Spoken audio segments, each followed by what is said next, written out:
It might not look like it now, but I used to be almost 300 pounds. Later in life, I became bulimic to lose weight, and I nearly got to 130 pounds. I looked like a skinny rail with hanging skin all over my body, and every single piece of muscle was atrophied. I want to dive into the gym, okay? What kind of people go there? Is this a separate subculture from others? What do they have that other people might not have or know about? My name's Leslie, and I'm going to highlight some interesting research I did during my journey of discovery of the fitness world. And also, I want to share a recorded interview with one of the personal trainers that I did at Crunch Gym in Meridian named Christy. Okay, in 2018, Wendy Suzuki, who is a neuroscientist, made a TED Talk titled The Brain-Changing Benefits of Exercise. She basically explains the immediate effects of exercise on two specific things, your prefrontal cortex and your hippocampus. If you're curious about the research surrounding ATP, which is in the energy created in your body and how that works with exercise, please visit the peer-reviewed scholarly journal on my works cited page by Daryl Neufer named Bioenergetics of Exercise. This is a very comprehensive journal. But going back to Wendy Suzuki's TED Talk, she basically outlines how exercise can immediately have an effect on your mood, which is your prefrontal cortex, and also your hippocampus, which is responsible primarily for long-term memory. And it can actually help rebuild old, lost nerve tissue there in the hippocampus and essentially reverse memory loss just simply by exercising, which I think is absolutely incredible. So what about the people who struggle with eating disorders? In a 2019 Women's Health article by Kristen Dominell called How Fitness Helped These Women Overcome Eating Disorders, it outlines how great fitness can be to help those people, but to also take caution because sometimes fitness can turn obsessive and unhealthy. Basically, in my own journey and then through reading some articles, I found that if you are taught the healthy way to go through therapy and fix a lot of the things that caused you to have an eating disorder to begin with, it can be great. But sometimes people who come out of eating disorders can crank down on the fitness just as much in an unhealthy way as well, which actually is kind of counterproductive. So definitely want to be careful with that. Many people end up needing guidance, and so they start considering, personal training. There's this ugly stereotype of the gym and the people who go to the gym and the trainers. More commonly, I hear people say that the trainers were born with their perfect bodies, that they think that they're better than everyone else and that they don't actually help you.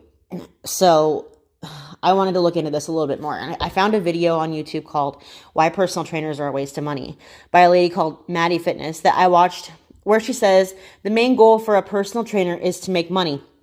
This is their job. These stereotypes can be damaging to the views of these people who don't actually fit that stereotype. Also, according to the NASM website, which is the international, basically the standard, if you will, for training certification programs for personal training and physical therapy. It's outlined how to make fitness an actual lifestyle, and it outlines within the article that personal training can benefit a person looking to make some changes. I wanted to know more about that. So I interviewed a trainer at Crunch and Meridian named Christy, and this is how it went. Okay, tell me a little bit about how you got into fitness and a fitness lifestyle. Yeah, so my whole family's been really active and really into fitness for a long time.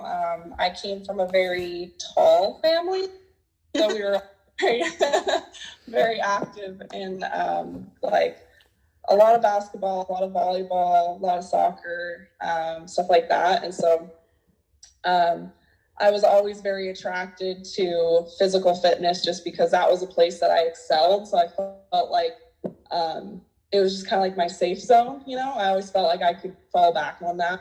I felt like I didn't have anything else that I was good at. I could always be like, well, at least I'm strong, or at least I'm athletic. So I started working at a gym. And then I became a manager there. And I just fell in love with weightlifting. And so then after that, I became a trainer. And here we are. Yeah. Okay.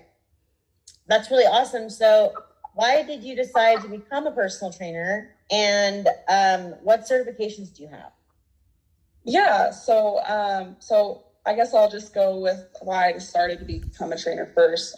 So I've always been really interested in nutrition, especially because just growing up in high school, I developed an eating disorder, and I just really was able to kind of overcome that by educating myself a lot with nutrition.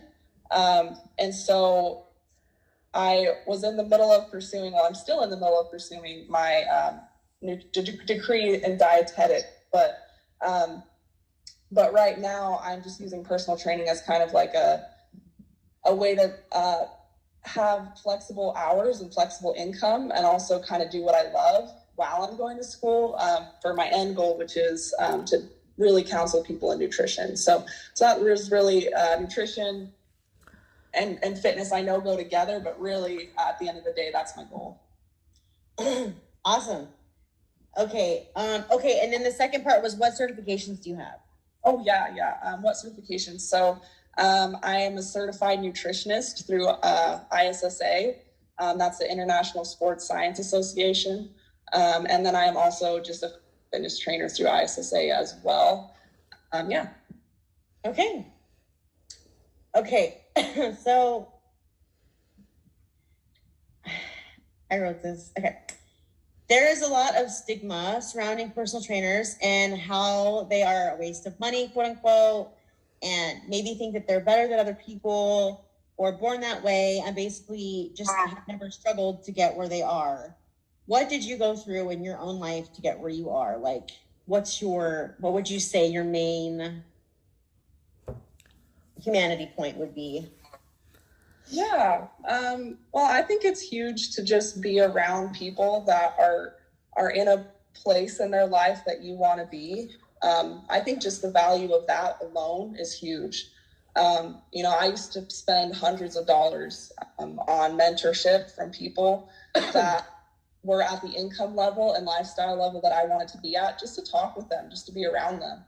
And I still do. I still hang around those people, and I still invest in people like that, because even though it seems like a lot of money up front, you get to get insight from someone who's really where you want to be. So even if like you didn't feel like you learned a lot, you were able to be around someone who has a mindset that's highly different than yours, in a way you really want to challenge yourself. So just that in and of itself, I think, is huge. That's a really good point. Okay, do you love your fitness family at the gym? I do.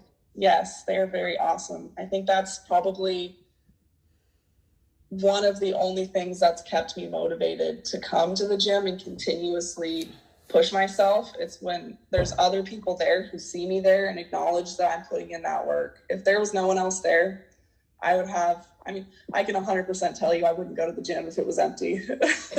Yeah, for sure. Wow, what a great interview. So there you have it, folks. Maybe next time you drive by a gym or, see some promotional sign, you won't automatically think what you thought before this, or maybe you will. All I know is what I went through when I used to see signs for fitness transformation challenges or just driving by a gym by itself. This group has a story to be heard, and I'm glad I got to share something about it. I certainly have my own appreciation for it as well, and I've learned a lot. Thanks for listening, and I hope that you guys enjoyed it.